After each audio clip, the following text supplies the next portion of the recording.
1810 Hugues né Frank Ois Vidocq, a noted wily criminal, convinces the Paris police to exchange a jail sentence to become an informant in Paris's toughest prison.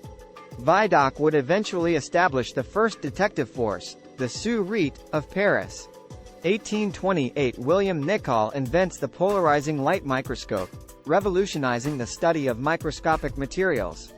1835 Adolphe Quetelet, who based his work on the criminology of Cesare Lombroso, postulates that no two human bodies are exactly alike. 1835 Henry Goddard performs the first forensic bullet comparison.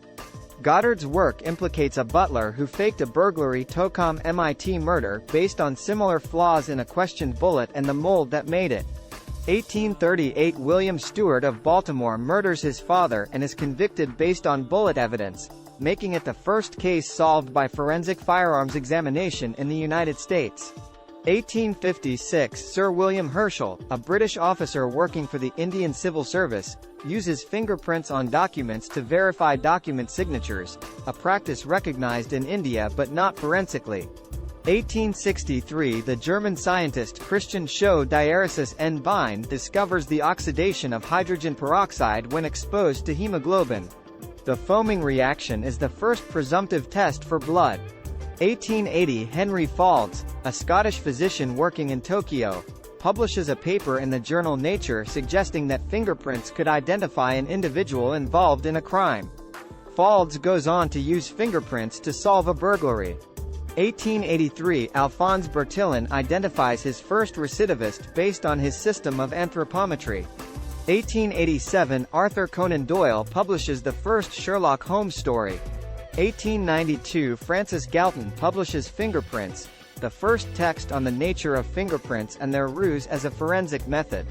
1894 Alfred Dreyfus of France is convicted of treason based on a faulty handwriting identification by Bertillon. 1896 Sir Edward Henry develops a classification system for fingerprints that becomes the standard taxonomy in Europe and North America. 1900 Karl Landsteiner first discovers human blood groups, the ABOSYS-TEM. He is awarded the Nobel Prize for this in 1930. Landsteiner's work on blood forms the basis of nearly all subsequent forensic blood work. 1901 Sir Edward Richard Henry is appointed head of Scotland Yard and pushes forth adoption of fingerprints over Bertillon's anthropometry. 1901 Henry de Forest pioneers the first systematic use of fingerprints in the United States in the New York Civil Service Commission. 1902 Professor R. A. Rees, professor at the University of Lausanne, Switzerland and a student of Bertillon, pioneers academic curricula in forensic science. 1903 The New York State prison system begins the systematic use of fingerprints for United States criminal identification. 1908 U.S. President Theodore Roosevelt establishes a Federal Bureau of Investigation, FBI. 1910 Victor Balthazard, professor of forensic medicine at the Sorbonne, with Marcel Lambert, publishes the first comprehensive hair study, Le Poil de l'Homme d'Animo. In one of the first cases involving hairs, Rosella Rousseau was convinced to confess to murder of Germaine Bichon. 1910 Edmond Locard, successor to Le Cassagne as professor of forensic medicine at the University of Lyons, France, establishes the first police crime laboratory. 1913 Victor Balthazard, professor of forensic medicine at the Sorbonne, publishes the first article on individualizing bullet markings. 1915 International Association for Criminal Identification, later to become the International Association of Identification, IAI, is organized in Oakland, California. 1920 Calvin Goddard, with Charles Waite, Philip O. Gravel, and John H. Fisher, perfects the comparison microscope for use in bullet comparison. 1923 In Frye v. United States, polygraph test results were ruled inadmissible. The federal ruling introduces the concept of general acceptance and states that polygraph testing does not meet that criterion. 1924 August Vollmer, as chief of police in Los Angeles, California, implements the first U.S. police crime laboratory.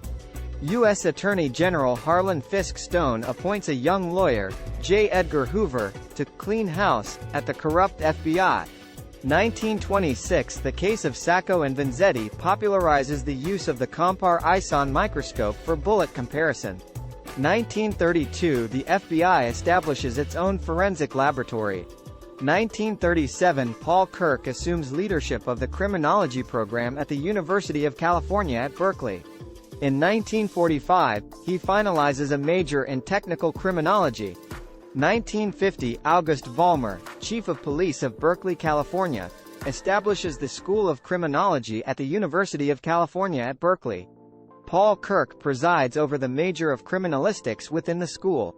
1950 The American Academy of Forensic Science is formed in Chicago, Illinois. The group also begins publication of the Journal of Forensic Science. 1953 Kirk publishes Crime Investigation. 1971 Brian Culliford publishes The Examination and Typing of Bloodstains in the Crime Laboratory, establishing protocols and standard methods for typing of protein and enzyme markers. 1975 The Federal Rules of Evidence, originally promulgated by the U.S. Supreme Court, are enacted as a congressional statute. 1977 The Fourier Transform Infrared Spectrophotometer, FTIR, is adapted for use in the forensic laboratory. The FBI introduces the Automated Fingerprint Identification System, AFIS, with the first digitized scans of fingerprints. 1984 Sir Alec Jeffreys develops the first DNA profiling test. He publishes his findings in Nature in 1985. 1986 In the first use of DNA to solve a crime, Jeffreys uses DNA profiling to identify Colin Pitchfork as the murderer of two young girls in England. 1983 The polymerase chain reaction, PCR, is first conceived by Kary Mullis. The first paper on the technique is not published for 2 years. 1987 DNA profiling is introduced for the first time in a U.S. criminal court. 1987 New York vs. Castro is the first case challenging the admissibility of DNA. 1992 The FBI sponsors development of DrugFire, an automated imaging system to compare marks left on fired cartridge cases. 1993 In Daubert et al. v. Merrill Dow, a U.S. federal court refines the standard for admission of scientific evidence. 1996 In Tennessee vs. Ware, mitochondrial DNA typing is first admitted in a U.S. court. 1998 The National DNA Index System, NDIS, enabling interstate sharing of DNA information to solve crimes, is initiated by the FBI. 1999 IB-IS and DrugFire are integrated by the FBI and ATF, creating the National Integrated Ballistics Identification Network, NIBIN.